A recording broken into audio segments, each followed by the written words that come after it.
The finals of the women's 100-meter backstroke. This is one of the closest races we've ever seen. So many superstar contenders. We have the defending Olympic champion right over here. We also have the world record holder, and that's Regan Smith in the lane next to her. We got two Americans lane by lane. We got Kylie Mossy right there from Canada. I mean, this is Kaylee McKeown. I don't know why they don't have her name on the thing. Kaylee McKeown. And she is looking hot. But also, keep an eye on how close all of these swimmers are. And we're 21 seconds in. They're heading into the first turn. Let's go ahead and see what happens after this first turn. Boy, what a good race it is. I mean, look at this. Look how close this race is. We're now almost 34 seconds into the race. We're basically 2/3 done. This is the 15-meter mark coming off of the 50 turn. So this is the second push off the wall, basically. And you can see Regan Smith, her lethal underwaters are just absolute. She's a missile torpedo underneath the water. And you know what's even crazier? Kaylee McKeown right there with her. Potentially more speed underwater. And you know what? It comes down to the touch. Because all four of these ladies, they really pop up just before 15 meters. And then they made it count into the finish. And that's what it was going to take. I mean, heading into this, in the semifinal, I believe both were a 57.9, if not 58.0. So they were within zero point 0.1 of each other, swimming in, I remember, two different semifinals.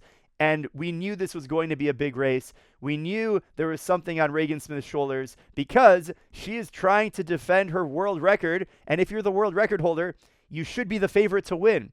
But not if Kaylee McKeown has something to say about that. Also, remember, we have the Australia-USA rivalry going on for gold medals. Yes, the Americans have 2 in this heat, but Australia is looking really good as well. So let's go ahead and advance into the final phase right here of the race. Now you can see the different rate of speed. This is Regan Smith, and this is Kaylee McKeown. Now, at this point, we are 15 meters to go.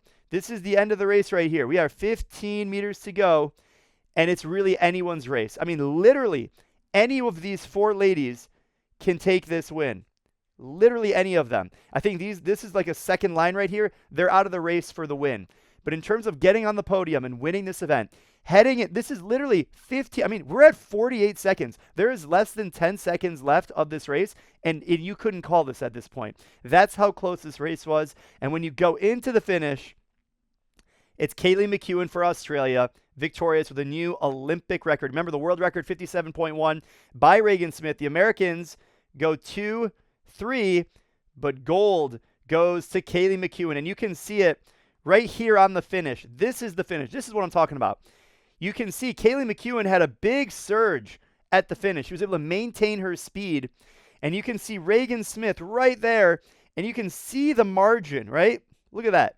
What do you think this margin is right over here? How far do you think that is, right? This is literally, just think about your arm.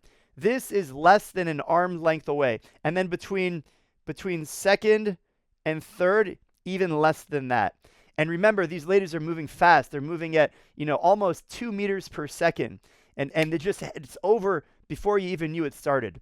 And you can see how close that was. And you can see the emotion. You can see the energy. Look at this excitement. Someone is very happy to be taking home a gold medal tonight, and that is Kaylee McKeown, one of the greatest Australian swimmers of her generation. She now has 4 Olympic medals, and this is adding another gold to that deposit. And what I love about this, I love the camaraderie right here, right? Obviously, Regan Smith from the United States, this is her world record that she had to defend, and she wasn't able to maintain her position as fastest in the world because at the Olympic Games, the times don't matter. We talked about the times not being fast at these Olympics. It doesn't matter because at the end of the day, it's who gets their hand on the wall first. And that is all Kaylee McKeown for Australia. But again, good sportsmanship. I love to see it. Obviously, they have respect for each other, top athletes in the world. But at the end of the day, it's who gets their hand on the wall first. And when we look at the final splits, you can see it right there. Look at how close they were. On the first 50, 28-0, 28-0, 28-0, 28-0. Wow. That is unbelievable. It all happened on the second 50, and you can see how close it was. At the very, very end, it didn't look as close. It looked like it was an arm length. but you can see just how close it was all the way through the race, and that is pretty incredible to watch.